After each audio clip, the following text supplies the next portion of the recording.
Assalamualaikum warahmatullahi wabarakatuh. Teman-teman, kita akan meneruskan lagi cerita yang berjudul Istri 100 kg karya Ilyas Wan.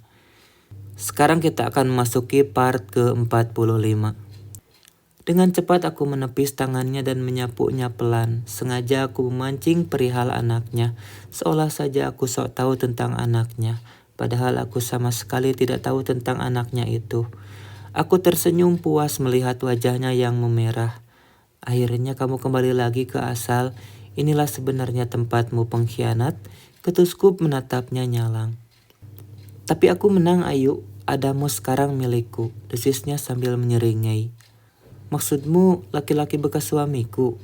Tanyaku dengan menekankan kata bekas, agar dia tahu jika yang dimenangkan olehnya itu tidak lebih dari sampah yang sudah kubuang. Sebenarnya masih ada satu titik kecil di sini yang membuatku sakit. Bohong jika aku sudah tidak cemburu.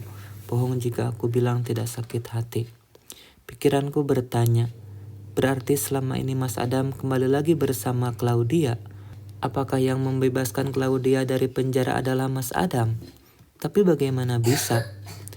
Terserah, yang jelas di sini akulah pemenangnya. Ucapnya sambil tersenyum melihatku yang tidak bisa menyembunyikan kemarahan. Ambillah, dan jika memang benar, datanglah bersamanya lusa ke pernikahanku dengan Danis. Ucapku sambil meraih gagang pintu dan menyuruhnya keluar menggunakan dagu. Dengan sedikit gelagapan, Claudia keluar dari sini. Segera aku menutup pintu dan menguncinya dari dalam. Aku berniat mandi dan membersihkan diri. Di bawah guyuran air shower, aku menumpahkan semua kekesalan yang terjadi. Kenapa ini semua bisa terjadi tanpa aku tahu? Bagaimana bisa aku selengah ini? Seharusnya aku mengawasi gerak-gerik Claudia walaupun itu di dalam penjara. Aku segera menyudahi ritual mandi, mengeringkan badan dan kembali memakai baju. Mama, iya Mama, aku harus segera menemui Mama dan memberitahukan semuanya. Jika Claudia sudah bebas dan dia bisa saja berbuat nekat. Seharusnya Mama ada di ruangan khusus fasial, tapi kenapa tidak ada? Semua ruangan di sini sudah aku cek, tetap saja nihil.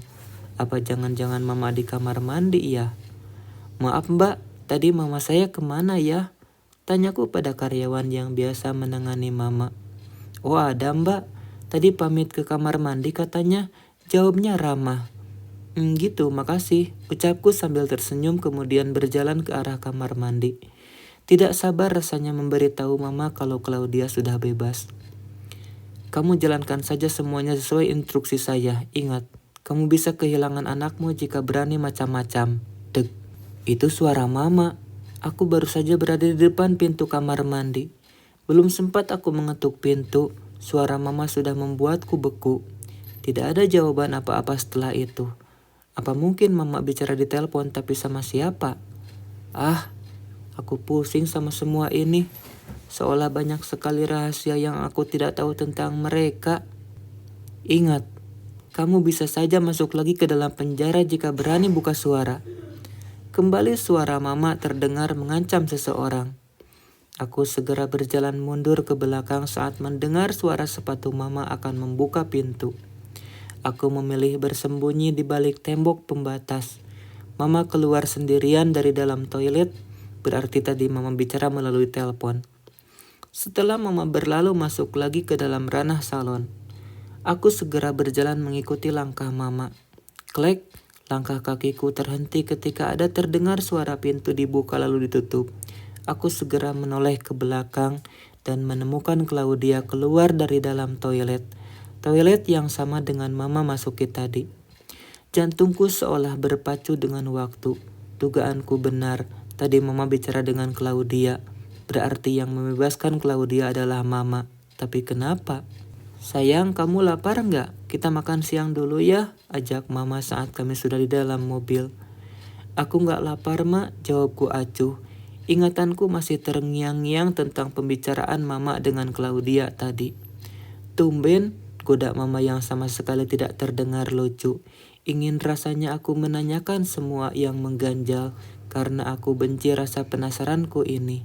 Tapi tidak, saat ini akan aku tahan. Jika mereka bisa bermain-main di belakangku, maka aku juga harus bisa membuka semuanya dengan rapi. Tidak ada pembicaraan lagi yang berarti antara aku dan Mama. Pikiranku masih fokus dengan rencana apa yang akan aku lakukan ke depannya. Bagaimana bisa Mama membebaskan orang yang sudah hampir membunuh anaknya sendiri? Setelah ini, kamu jangan keluar-keluar lagi. Ingat, walaupun ini pernikahan kedua tapi tetap saja pengantin itu harus dipingit. Pesan Mama padaku ketika kami sudah sampai di rumah. Aku tidak menjawab dan memilih langsung masuk ke dalam kamar. Setidaknya aku harus meminta bantuan seseorang yang bisa membantuku. Tut tut tut. Halo calon manten, sapa Talita di ujung sana. Aku mencoba meminta bantuan pada Talita, siapa lagi sahabat yang aku punya selain dia. Apaan sih? Aku gak bisa lama-lama ini ngomongnya, jawabku acuh. Talita terkekeh mendengarku kesal. Ha, pasti kamu perlu bantuan kan? Makanya kamu hubungi aku, tebak Talita benar. Iya, kamu ada kenalan orang kaya detektif gitu gak? Tanyaku cepat. Aku harus membongkar semuanya sebelum hari pernikahan. Buat apaan? Kamu mau nyelidikin Danis? Tanya Talita heran. Karena selama ini aku tidak pernah membahas apapun ke dia tentang keraguanku pada Danis. Ya enggak lah, bukan dia, jawabku sambil memijit dahi dengan jari telunjuk dan ibu jari. Kepalaku rasanya mau pecah. Terus Adam, kamu jangan macam-macam deh, bentak Talita yang membuatku semakin pusing. Bukan, kamu ada enggak? Sewatku kesal. Ada, tapi kamu bilang dulu buat apa? Sahut Talita tidak kalah garang. Dia memang begitu, selalu lebih galak dari lawan bicara. Jadi gini, kalau dia bebas dan... Apa? Nenek lampir itu bebas? Kok bisa? Oh my god, teriak Talita histeris. Ya makanya dengerin dulu, bentakku kesal. Sorry, habisnya aku gak nyangka, jawab Talita lagi. Iya, tapi aku ke salon sama Mama. Terus gak sengaja ketemu sama dia di sana.